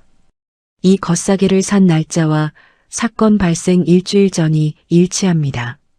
그리고 사건 당일 암자에서 10km 떨어진 호텔 스위트룸 결제 내역도 있습니다. 산책하러 갔다면서 호텔은 왜 잡았습니까? 최영우의 얼굴이 불그락푸르락해졌습니다.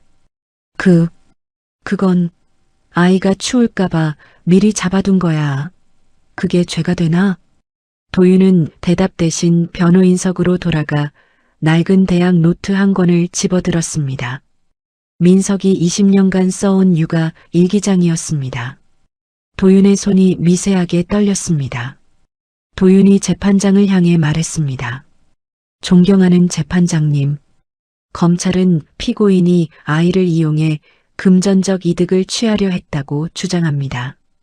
하지만 여기 피고인이 20년간 기록한 진짜 증거가 있습니다. 도윤이 노트를 펼쳐 마이크 앞에 댔습니다. 도윤의 목소리가 물기를 머금고 법정에 울려 퍼지기 시작했습니다.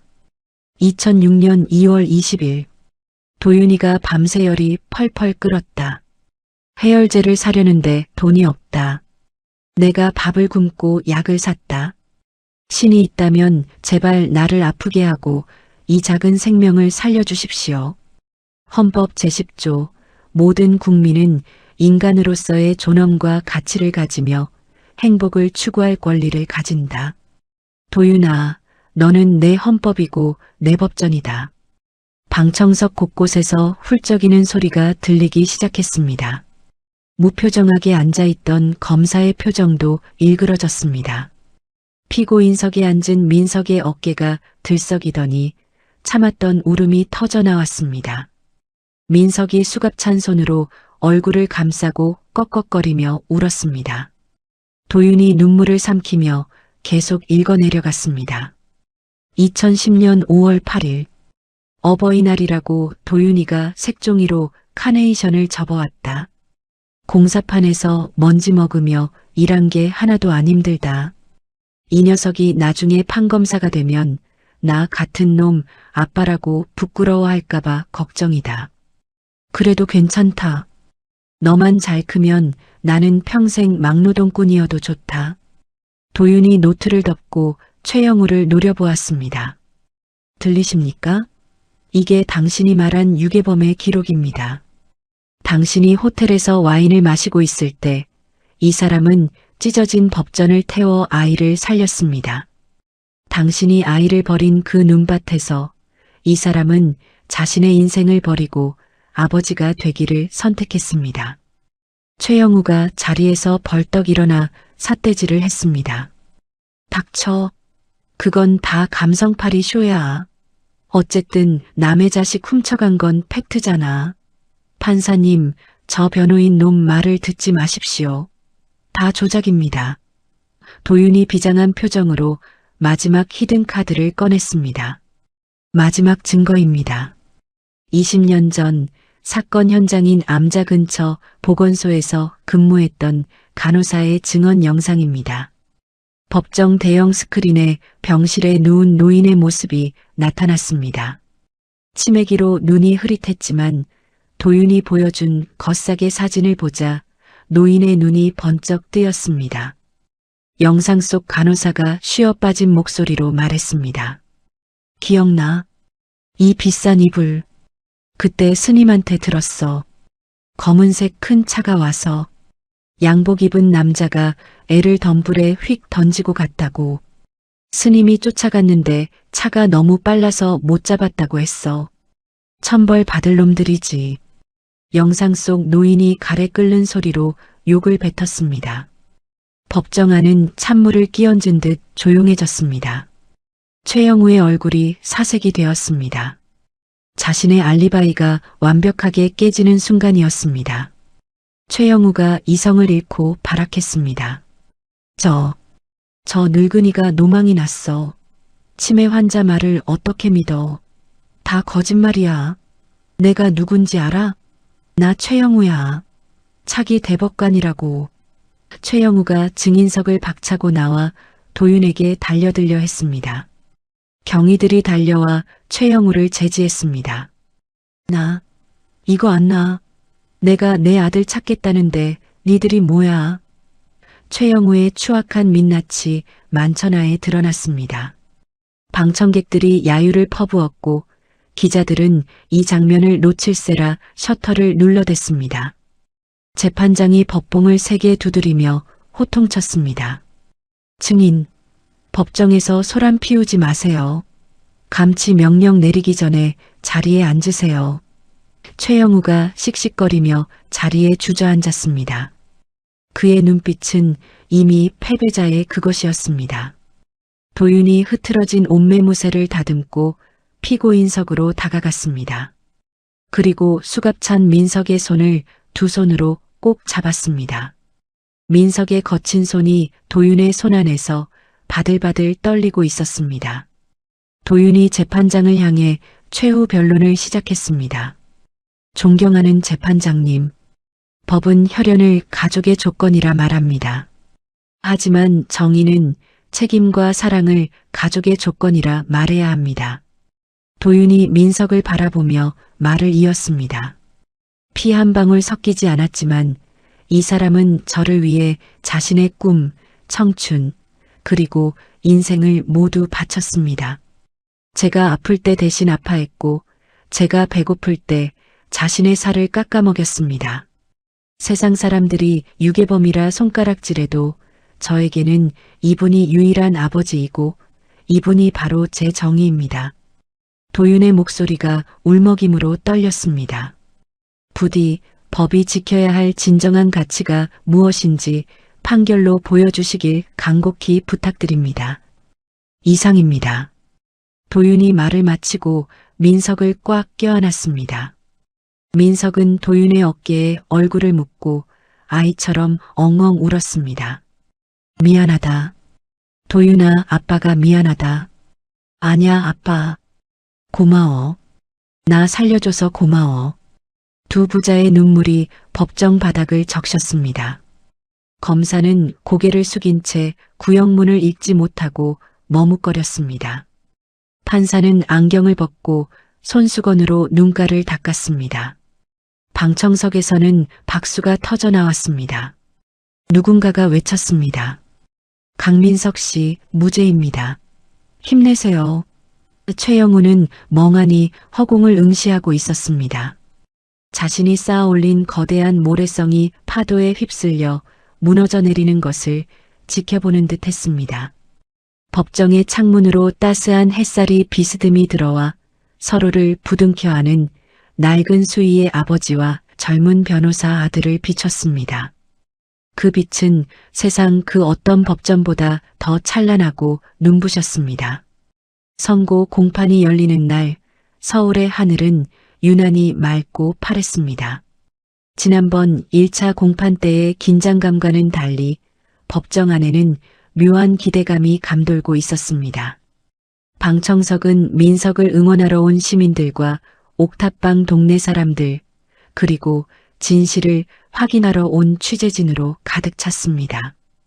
민석은 여전히 수의를 입고 있었지만 지난번처럼 고개를 숙이지는 않았습니다. 옆자리에 앉은 도윤이 민석의 떨리는 손을 꽉 잡아주고 있었기 때문입니다. 재판장이 판결문을 들고 천천히 일어났습니다. 법정 안에 침묵이 내려앉았습니다. 모두가 숨을 죽이고 재판장의 입을 주시했습니다. 재판장이 엄숙한 목소리로 판결문을 낭독했습니다. 주문. 피고인 강민석은 무죄. 짧고 명료한 한마디가 법정의 공기를 갈랐습니다. 잠시 정적이 흐르더니 곧이어 방청석에서 와 하는 함성이 터져 나왔습니다. 민석은 다리에 힘이 풀려 휘청거렸고 도윤이 얼른 민석을 부축했습니다. 재판장이 판결 이유를 설명했습니다.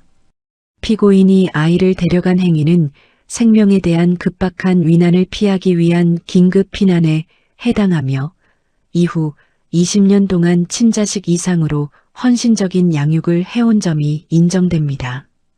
또한 아이를 유기한 친부 최영우의 행위가 사건의 근본적인 원인임이 명백합니다. 민석이 도윤의 어깨에 얼굴을 묻고 엉엉 소리내어 울었습니다. 도윤아, 도윤아. 도윤도 민석의 등을 쓸어내리며 눈물을 흘렸습니다. 아빠, 끝났어. 이제 다 끝났어. 집에 가자. 그때 법정 뒤쪽에서 검찰 수사관들이 들이닥쳤습니다. 그들은 방청석 맨 앞줄에 앉아 불안한 표정으로 눈치를 살피던 최영우에게 다가갔습니다.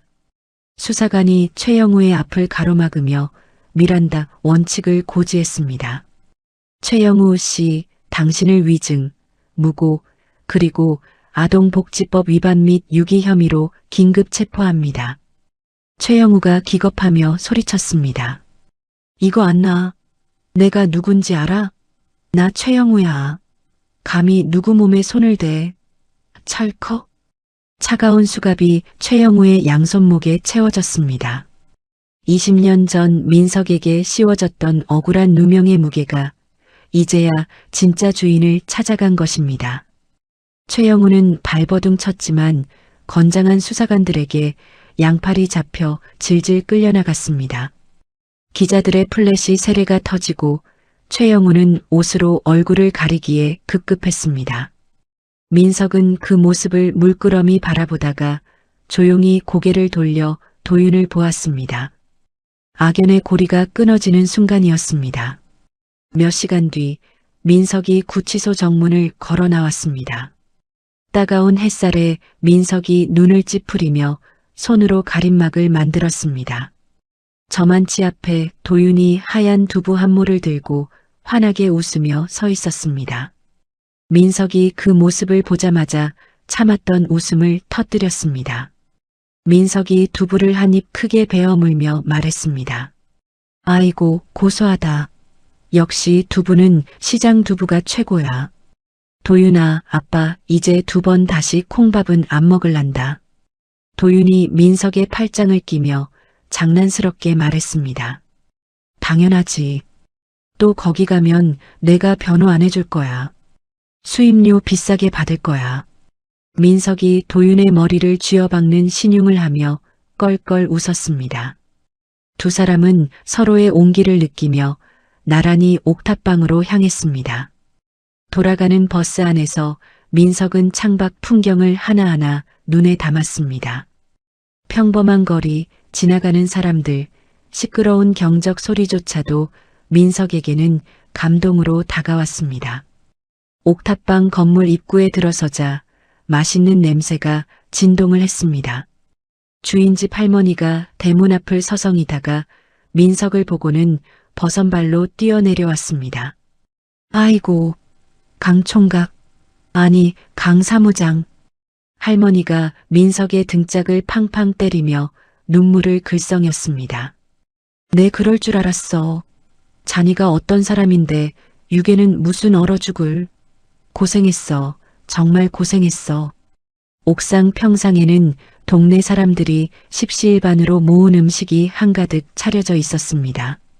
돼지머리 편육부터 잡채, 그리고 민석이 제일 좋아하는 잔치국수가 김을 모락모락 피우고 있었습니다. 민석이 국수 그릇을 들고 국물을 들이켰습니다. 뜨끈한 멸치 육수가 목을 타고 넘어가자 뱃속 깊은 곳까지 훈훈해지는 기분이었습니다. 민석이 국수를 후루룩 넘기며 외쳤습니다. 캬, 살 것 같다. 할머니 국수 솜씨는 청와대 주방장도 울고 가겠네. 할머니가 파김치를 찢어 민석의 숟가락 위에 올려주며 타박했습니다. 마른 청산 유수야. 많이 먹어. 살이 쏙 빠졌네. 쯧쯧. 잔치는 밤늦게까지 이어졌습니다. 도윤은 동네 어르신들에게 술을 따르며 감사 인사를 전했고 민석은 동네방네 아들 자랑을 하느라 입에 침이 마를 새가 없었습니다. 그날 밤 민석과 도윤은 좁은 방에 나란히 누워 천장을 바라보았습니다. 오랜만에 듣는 서로의 숨소리가 자장가처럼 편안했습니다. 며칠 뒤 도윤은 대형 로펌들의 파격적인 스카우트 제의를 모두 거절했습니다. 연봉 수억 원, 최고급 승용차, 오피스텔 제공 등의 조건들이 담긴 계약서들이 쓰레기통으로 들어갔습니다. 대신 도윤은 옥탑방 건물 2층, 오랫동안 비어있던 낡은 상가에 임대차 계약을 맺었습니다. 도윤과 민석은 직접 페인트 칠을 하고 가구를 날랐습니다. 민석이 땀을 뻘뻘 흘리며 책상을 조립하면서도 싱글벙글 웃었습니다. 도윤아, 여기다가는 화분을 놓자. 그리고 저쪽 벽에는 내 변호사 자격증을 딱 걸고. 아주 폼 나겠는데? 도윤이 사다리 위에서 간판을 달며 대답했습니다. 아빠, 간판 조금만 오른쪽으로. 그래, 거기. 됐다. 상가 건물 외벽에 노란색 바탕에 따뜻한 간판이 걸렸습니다. 법률사무소 찰란. 변호사 강도윤. 민석이 20년 전 도윤의 손을 잡고 약속했던 그 이름이었습니다. 민석은 간판을 올려다보며 눈시울을 붉혔습니다. 자신의 인생은 잿빛이었을지 몰라도 아들의 인생만큼은 찬란하게 빛나기를 바랐던 그 소망이 이루어진 것입니다. 개업식 날 사무실은 화환 대신 동네 사람들이 가져온 화분들로 가득 찼습니다. 민석은 말끔한 양복을 차려입고 가슴에는 사무장 강민석이라는 명찰을 달았습니다. 비록 시장통 양복점에서 맞춘 저렴한 양복이었지만 민석의 태도는 대형 로펌의 이사보다 더 당당했습니다. 사무실 문이 열리고 허리가 굽은 할머니 한 분이 들어오셨습니다. 여기가 그 무료 상담도 해준다는 변호사 사무실인겨? 민석이 잽싸게 달려나가 할머니를 부축했습니다. 아이고, 어서 오십시오. 잘 오셨습니다. 여기가 바로 대한민국 최고의 변호사가 있는 찰란 법률사무소입니다. 민석이 할머니를 소파에 앉히고 능숙하게 믹스커피를 탔습니다. 종이컵을 건네며 민석의 자랑이 시작되었습니다. 할머니, 저기 앉아있는 잘생긴 청년 보이죠? 제가 제 아들입니다. 이번에 변호사 시험 수석한 거 뉴스 보셨죠? 아주 천재입니다. 천재. 억울한 거 있으면 다 말씀하세요. 우리 도윤이가 다 해결해 드립니다. 도윤은 상담 일지를 작성하다가 그런 민석을 보고 피식 웃었습니다. 민석이 행복해하는 모습을 보는 것이 도윤에게는 가장 큰 수입료였습니다. 사무실은 돈 없는 서민들, 법을 몰라 억울한 일을 당한 동네 사람들로 문전성시를 이루었습니다. 도윤은 꼼꼼하게 변론을 준비했고 민석은 의뢰인들의 하소연을 들어주며 마음을 어루만져 주었습니다. 찰나는 법률사무소이자 동네 사랑방이 되었습니다. 어느 날 저녁 업무를 마치고 정산을 하던 도윤이 민석에게 봉투 하나를 건넸습니다. 아빠, 이거 받아. 첫 월급 선물이야. 민석이 손사래를 쳤습니다. 에이, 무슨 선물이냐? 너 빚 갚기도 바쁜데. 돈 아꼈어. 도윤이 억지로 민석의 손에 봉투를 쥐어주며 재촉했습니다. 열어봐. 돈 아니야. 민석이 의아해하며 봉투를 열어보았습니다. 봉투 안에는 영수증 한 장과 창고 열쇠가 들어있었습니다. 민석이 영수증을 확인하고는 눈이 휘둥그레졌습니다. 민법 총칙, 형법, 헌법, 상법, 법학 서적 전집 구매 완료. 도윤이 민석의 손을 잡고 사무실 한 구석에 있는 작은 창고 문을 열었습니다. 텅 비어있던 책장에 새 책 냄새가 나는 법학 서적들이 빼곡하게 꽂혀 있었습니다. 20년 전 도윤의 분유값을 마련하기 위해 민석이 팔아야 했던 그 책들이었습니다. 아니, 그때보다 훨씬 더 좋은 개정판 새 책들이었습니다. 민석이 떨리는 손으로 책등을 어루만졌습니다. 가슴 깊은 곳에서 뜨거운 것이 울컥 치솟았습니다. 민석이 말을 잇지 못하고 입술을 깨물었습니다. 도윤이 뒤에서 민석을 안으며 속삭였습니다. 아빠, 공부 다시 해보고 싶다고 했잖아. 이제 돈 걱정하지 말고 마음껏 읽어. 내가 아빠 과외 선생님 해줄게.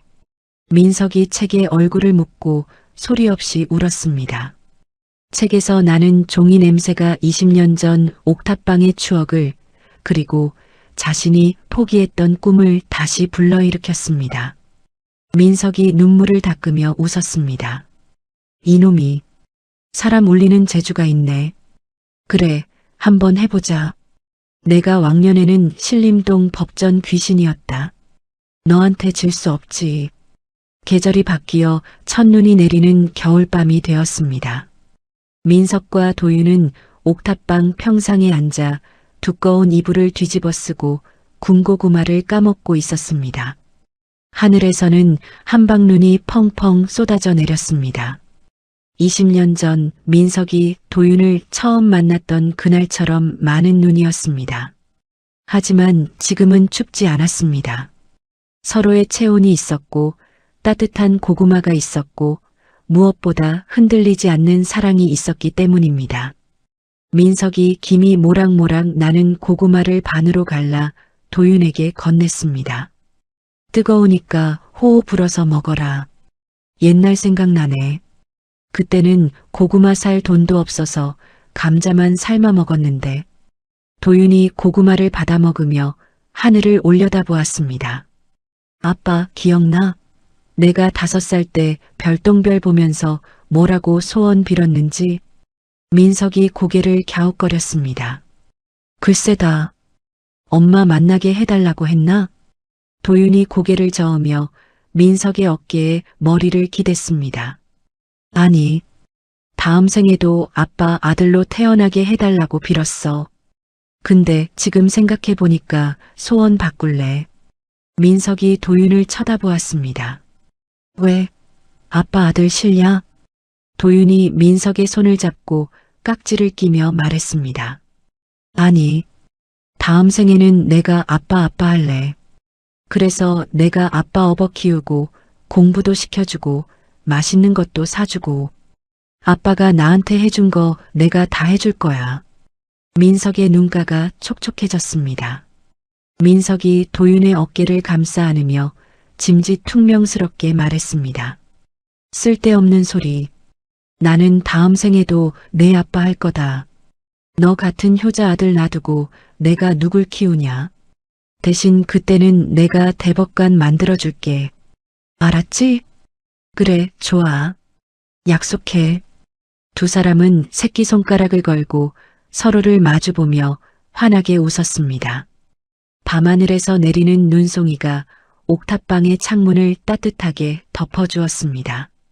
TV 뉴스에서는 최영우가 징역 10년을 선고받았다는 속보가 흘러나왔지만 민석은 무심하게 리모컨을 들어 예능 프로그램으로 채널을 돌렸습니다. 이제 그들에게 과거의 상처는 아무런 힘을 쓰지 못했습니다. 차가운 도시의 가장 높은 곳, 작고 허름한 옥탑방이었지만 그곳에서 새어나오는 불빛만큼은 세상 그 어느 곳보다 찬란하게 빛나고 있었습니다. 법보다 강하고 피보다 진한 아버지와 아들의 사랑이 영원히 이어질 것이라는 약속처럼 말입니다. 법은 피로 맺어진 관계를 가족이라 정의하지만 오늘 민석 씨와 도윤 씨의 이야기는 우리에게 조금 다른 답을 들려주었습니다. 차가운 눈보라 속에서 자신의 꿈인 법전을 태워 작은 생명을 살린 그날의 온기. 그 희생과 사랑이야말로 도윤 씨를 세상 그 누구보다 바르고 단단하게 키워낸 진짜 정의가 아니었을까요? 가진 것 하나 없는 낡은 옥탑방이었지만 서로를 위하는 마음만큼은 세상 그 어떤 재벌가보다 부유했던 두 사람의 모습이 긴 여운을 남깁니다. 진정한 가족이란 핏줄의 끌림보다 서로의 체온을 나누며 함께 견뎌온 시간의 깊이로 완성된다는 것을 다시금 깨닫게 됩니다. 오늘 여러분의 곁에는 누가 있나요? 따뜻한 말 한마디가 그리운 오늘 나의 소중한 사람에게 먼저 다가가 따뜻한 손을 내밀어 보는 건 어떨까요? 그 온기가 또 다른 기적을 만들지도 모르니까요. 이야기를 끝까지 들어주셔서 감사합니다. 누군가의 이야기 속에서 당신의 마음이 쉬어갈 수 있길 바랍니다. 구독과 좋아요로 이 따뜻한 여정을 찬란 사연과 함께 해주세요. 다음 이야기에서 또 만나요.